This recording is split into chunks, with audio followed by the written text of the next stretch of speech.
Vamos lá que a gente tem muito assunto, né? Foram 500 páginas, né, que foram divulgadas ontem. Foi no minuto final do prazo, né, da PGR, para que a PGR realmente se pronunciasse a respeito da tentativa de golpe no nosso país. E o Procurador-Geral da República, Paulo Gonet, apresentou ao Supremo Tribunal Federal as alegações finais da ação penal contra o núcleo que inclui o ex-presidente Jair Bolsonaro sobre uma tentativa de golpe.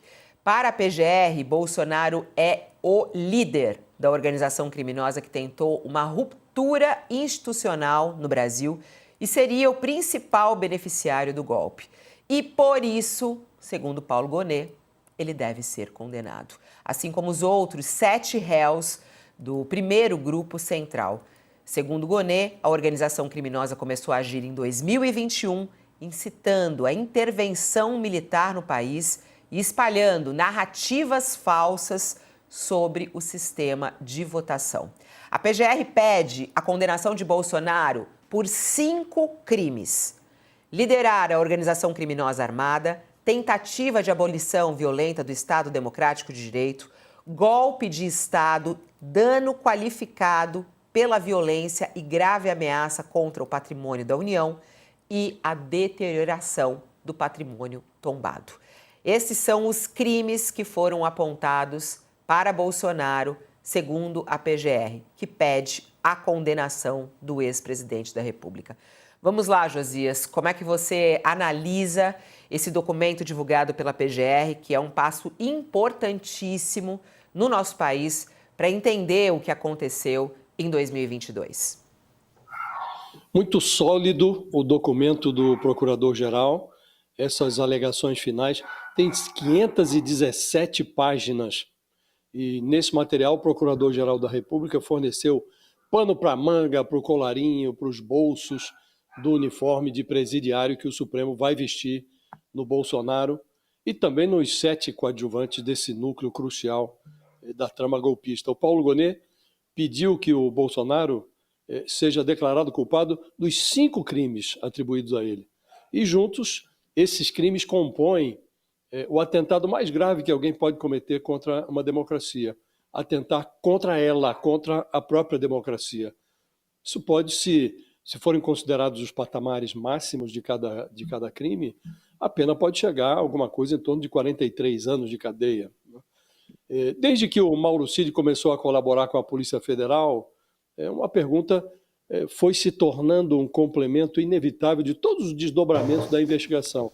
Quando Bolsonaro vai ser indiciado, se perguntava na época. Quando os comandantes do Exército e da Aeronáutica revelaram em depoimentos à Polícia Federal que eles se negaram a avalizar o golpe, a interrogação foi atualizada. Quando o Bolsonaro será denunciado? O Supremo colocou o alto comando do golpe no banco dos réus e aí surgiu uma nova indagação. Quando vai ser condenado? Depois dessas alegações finais da Procuradoria, Fabíola, a grande dúvida nacional agora é se o Bolsonaro vai fugir. Essa é a pergunta que todos estão se fazendo. Vai fugir o Bolsonaro? Nada é certo no mundo, exceto a certeza de que o Bolsonaro sempre dá errado.